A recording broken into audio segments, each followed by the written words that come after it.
Fitzgerald Kennedy, do solemnly swear I, John Fitzgerald Kennedy, do solemnly swear that you will faithfully execute the office of President of the United States that I will faithfully execute the office of President of the United States and will, to the best of your ability, and will, to the best of my ability, preserve, protect, and defend the Constitution of the United States. preserve, protect, and defend the Constitution of the United States. So help you God. So help me God.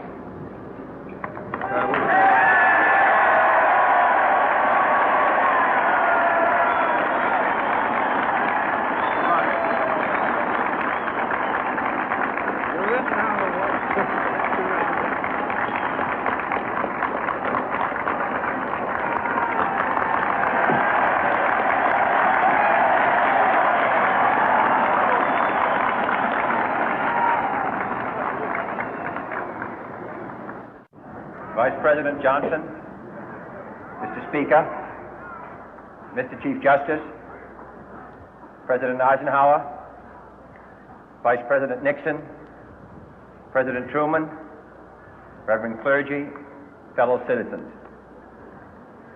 We observe today not a victory of party, but a celebration of freedom, symbolizing an end as well as a beginning, signifying renewal as well as change.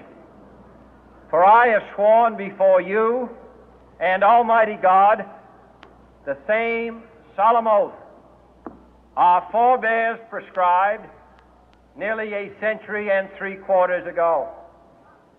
The world is very different now, for man holds in his mortal hands the power to abolish all forms of human poverty and all forms of human life. And yet the same revolutionary beliefs for which our forebears fought are still at issue around the globe. The belief that the rights of man come not from the generosity of the state, but from the hand of God.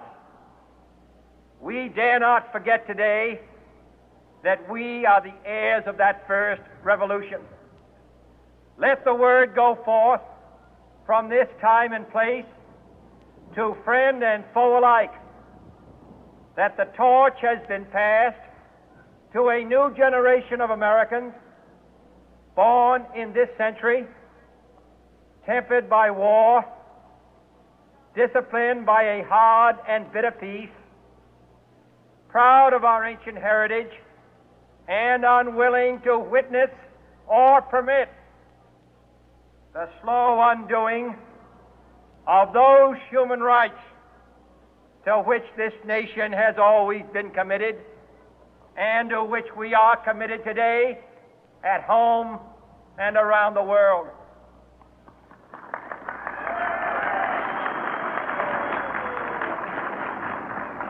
Let every nation know, whether it wishes us well or ill, that we shall pay any price, bear any burden, meet any hardship, support any friend, oppose any foe to assure the survival and the success of liberty.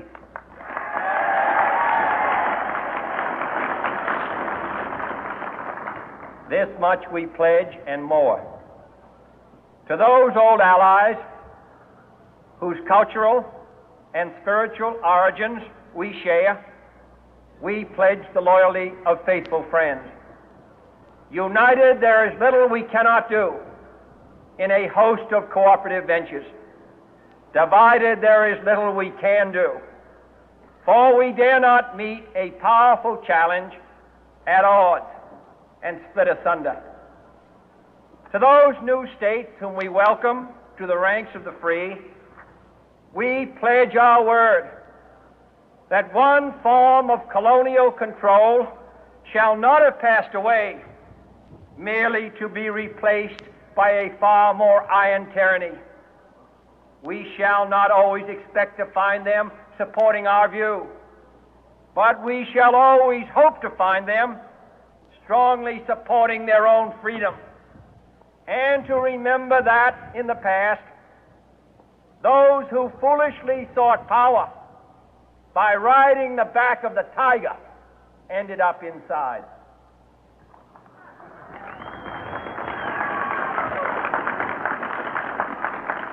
To those people in the huts and villages of half the globe struggling to break the bonds of mass misery, we pledge our best efforts to help them help themselves for whatever period is required, not because the communists may be doing it, not because we seek their votes, but because it is right. If a free society cannot help the many who are poor, it cannot save the few who are rich.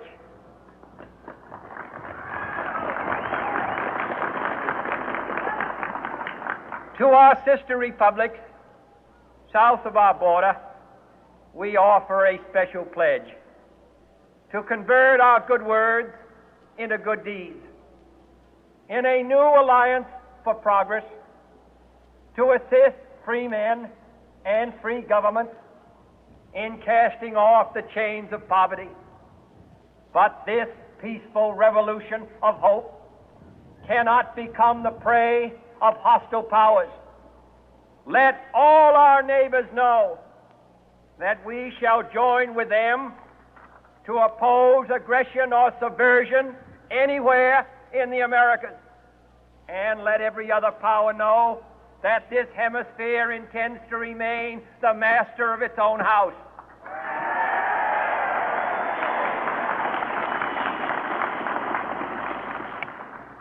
To that world assembly of sovereign states, the United Nations, our last best hope, in an age where the instruments of war have far outpaced the instruments of peace, we renew our pledge of support to prevent it from becoming merely a forum for invective, to strengthen its shield of the new and the weak, and to enlarge the area in which its writ may run.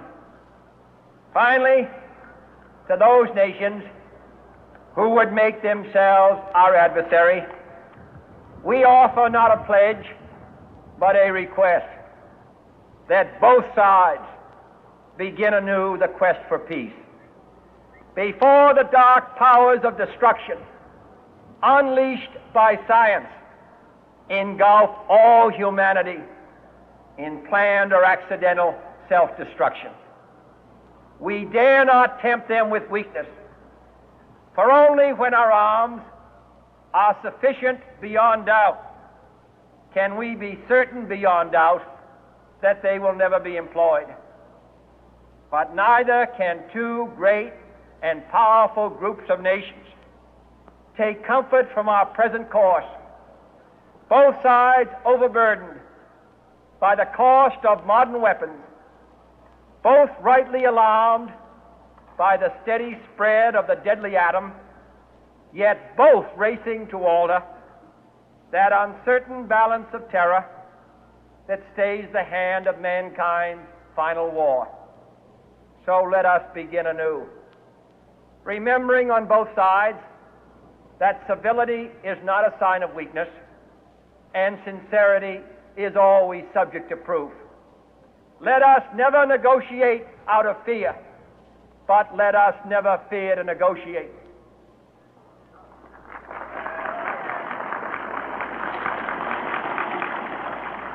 Let both sides explore what problems unite us, instead of belaboring those problems which divide us. Let both sides, for the first time, formulate serious and precise proposals for the inspection and control of arms, and bring the absolute power to destroy other nations under the absolute control of all nations.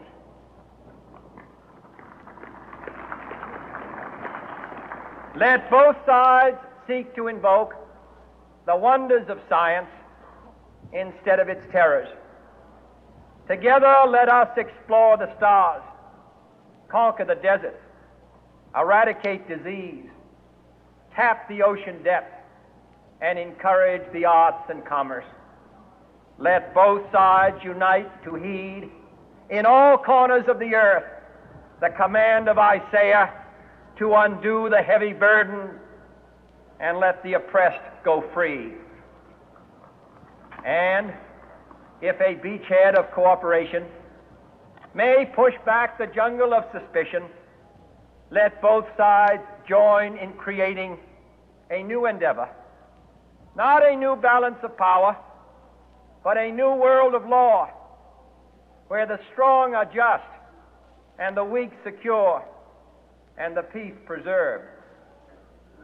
All this will not be finished in the first 100 days, nor will it be finished in the first 1,000 days, nor in the life of this administration, nor even perhaps in our lifetime on this planet. But let us begin.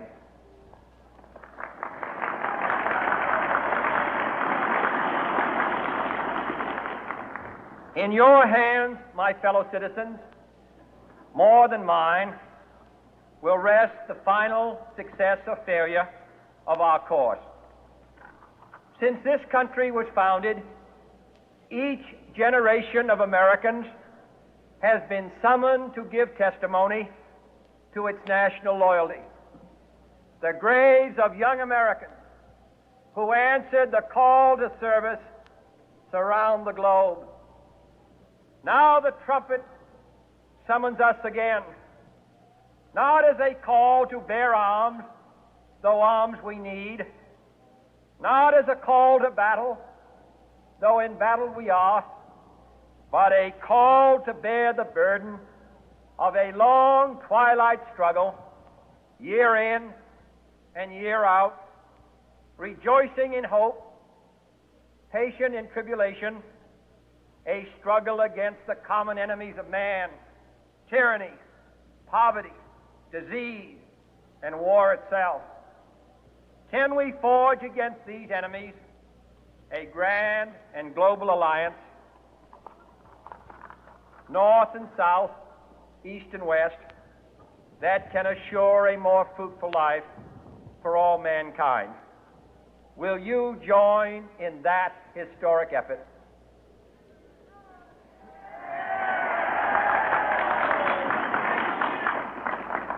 In the long history of the world, only a few generations have been granted the role of defending freedom in its hour of maximum danger. I do not shrink from this responsibility. I welcome it.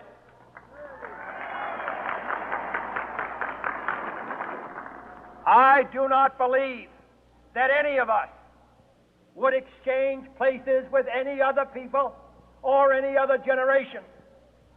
The energy, the faith, the devotion which we bring to this endeavor will light our country and all who serve it. And the glow from that fire can truly light the world.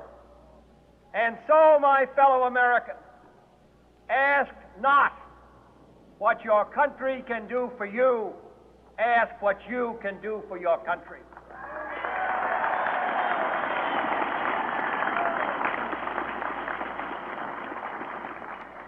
My fellow citizens of the world, ask not what America will do for you, but what together we can do for the freedom of man.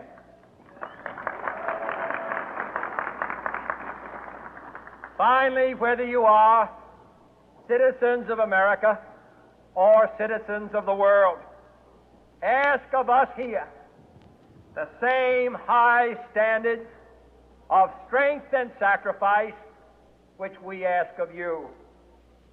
With a good conscience, our only sure reward, with history the final judge of our deeds, let us go forth to lead the land we love, asking His blessing and His help, but knowing that here on earth God's work must truly be our own.